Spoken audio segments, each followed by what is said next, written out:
Yo, what's good, y'all? How y'all doing? Definitely hope that y'all good, just posted.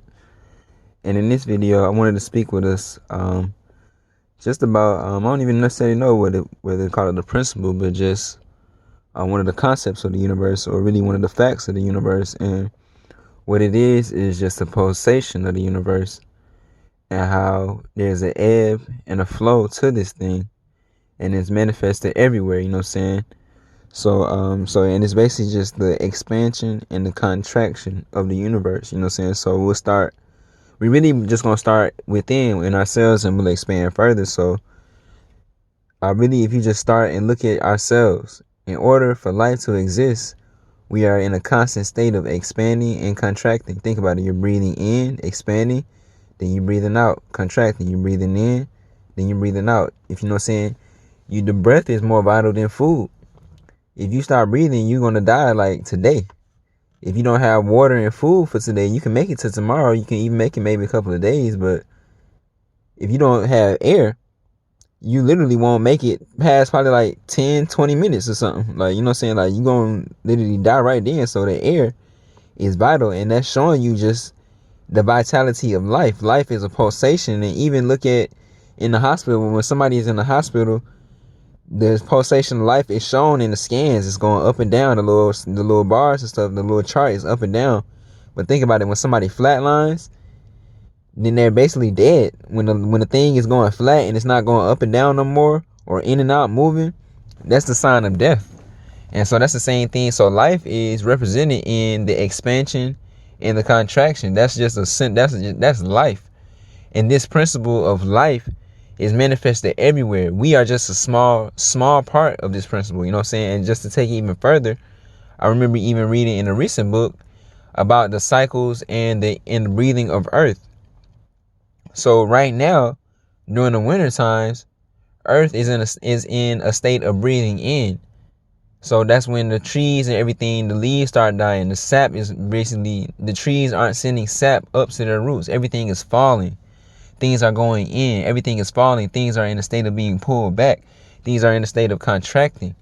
And then in the spring and the summer, just like how you hear spring forward, even with the time, you fall back and you spring forward. But same thing with Earth, she's breathing in right now. And in the spring and the summer, the Earth is going to breathe out. And that's when everything is basically blossoming. All the summer plants, all the bugs start coming back out. All the animals start to come back out. The warmth starts to come back. Everything returns, or everything is more so basically in a state of expansion and expression. You know what I'm saying? The trees, the leaves, everything starts growing again. So think about it. Earth is breathing in the winter. She's taking energy in. And then when she breathes out, that's when we have all the life. You know what I'm saying? So look at that. There's a constant push and pull. She's breathing in and she's breathing out. Look at the beach. Look at the river. Look at the tides. The tides are constantly going. They're pushing and pull. There's a constant push and a pull with the moon. This is life, y'all. I just wanted to show us just this life. Life is a constant expansion and a constant contraction. It's a back and forth thing. These are the principles of life, y'all. You know what I'm saying? So this is basically being in tune. This is what our ancestors practiced, y'all. Being in tune with nature. Being in tune with the universe. Being in tune with your surroundings. So even if you look at it in your life, a lot of things may be dying off right now. A lot of things may be changing. A lot of things are making you kind of push back in. A lot of things, you may be losing a lot of stuff, but you're not really losing. It's just an introspective time. The universe is basically pulling back. A lot of things are being pulled back. So even a lot of stuff that you don't really need, a lot of habits, a lot of people, a lot of lifestyles, a lot of circumstances, a lot of things are being pulled back. Some things may even be getting revealed right now, because that's what Earth is doing. The universe is in a constant state of expanding and contracting, y'all. You know what I'm saying? So, and now we'll take it even higher. When you study certain yogi texts and certain, just I guess you could say, esoteric texts of India, like the Hindu stuff, there's a principle called the cosmic day and the cosmic night. You know what I'm saying? And so what this is that they state that the universe goes in cycles. So you have periods of existence, and this existence is spiritual and physical. You know what I'm saying? So you have periods of existence And then you also have periods of non-existence.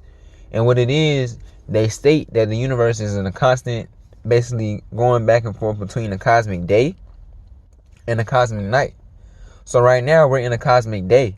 And this is basically when the universe is expanding, when there is manifestation, when creation is happening. Right now things are going forward. Things are expanding. We're moving forward. We're moving forward into the infinite. You know what I'm saying? We're moving forward into infinity. We're moving forward through into the infinite. But then there's also the cosmic night. And the cosmic night is when creation is destroyed. Things are basically pulling back. Things are going back to pure spirit. You know what I'm saying? And that's actually could be where we're getting ready to go right now. Maybe we've gone through our ritual as a so-called people, and now we're going back to the planes of pure spirit. So now we're going back to the cosmic night. And they even speak about how the goal of each cosmic day and the cosmic night is to perfect your soul. The goal is to actually not have to reincarnate. The goal of each cosmic day is to work on yourself. That way we'll go back to the period of non-existence or the cosmic night, and that'll be perfect bliss. But then when the time for the cosmic day comes around, if you perfected your soul and you perfected yourself, you don't have to reincarnate. And if you do reincarnate, you can do it at your will. You're not bound to the law of karma, you know what I'm saying, because you've balanced your energy. You know what I'm saying? There is no God or no devil punishing anybody, but it's just the balance. It's just the balance. It's the ebb and the flow of life, y'all. So what you have to do as a real being, whatever you want to call yourself, whatever you have to do as a real being, is match back up with the tides and the flow of the universe, y'all. We are life. We are life. And the universe is in a constant state of expansion and contraction. And you just see this principle everywhere, y'all. Fuck what the Europeans are doing. Fuck what society is doing. Fuck what everybody else is doing, y'all. What are you doing? That's the biggest question, y'all. We all start out on this journey, but a lot of forces come at you and a lot of forces rise up within you. There's a lot of things that you have to overcome. You know what I'm saying? You really think the biggest obstacle is somebody or something out there, but the real biggest obstacle is you yourself. Your own desires, your own laziness, your own lack of discipline. You know what I'm saying? Your own lack of not having the will to be great and overcome. Because everybody want to be great. Everybody starts off wanting to be independent, want to be an entrepreneur, have dreams. But who really has a balls to really see themselves through to do it? Because we always think it's going to be some woman who take us down. We always think it's going to be some police. We always think it's going to be somebody outside. We always think it's going to be some devil, some demon trying to get us. But we don't realize that the biggest thing we fall to is us, our own selves. That's the only person who ever can do anything. That's the only thing who can ever stop you. Is you yourself, y'all. This is the giant that you got to slay. This is the devil that people don't want to look at in the mirror. But this devil is the one who has the power. You got to get in touch with this being and you got to really face yourself, bro. You got to accept you're not as perfect as you claim to be, dog. You don't have it together as much as you act like you really do, bro. It really takes some real deal humbleness and it really takes some real deal sacrifice for niggas to raise up and even get this knowledge. You really don't get this knowledge unless you're struggling, bro. You really don't get these jewels of the universe unless you're struggling, because if you got a lot of money, if things are easy, you ain't gonna have no reason to question nothing, y'all. If everything you need is around you, if you don't have to really get creative or work for nothing, you won't ever really have a need to question. You won't really ever have a need to wonder or to try to be better. That's why even in the universe there's balance. There's winter and there's summer. The only reason why we can really appreciate the summer on the deepest of levels is because we know the winter subconsciously. Because if there was always summer, eventually the summer we lose the summer high. We wouldn't really care about it as much. The reason why we really love that warmth and appreciate that summer is because we know the winter, bro. The reason why we really appreciate love, joy, and happiness and stuff is because we really know suffering, dog. Like, this shit is actually real. You know what I'm saying? It's like, we say these things, but it's actually real. Like, if everything was always cool, there would be no need for growth. Just look at the universe. The only reason the universe is even growing is because the universe destroys. The plants and the trees are growing, but they're also growing against the anti-force of, basically you could say, death. But it's just principles, y'all. It's just principles of existence, y'all. You know what I'm saying? That's what we really got to do, y'all, is continue to match up, continue to get in tune, and continue to be who we supposed to be. Continue to see ourselves and continue to realize ourselves, y'all. And as we realize ourselves, then the jewels will flow. Then everything we need will flow. The empire will flow, y'all. You know what I'm saying? So I really just wanted to share that with y'all right there. It's just the ebb and the tide of the universe.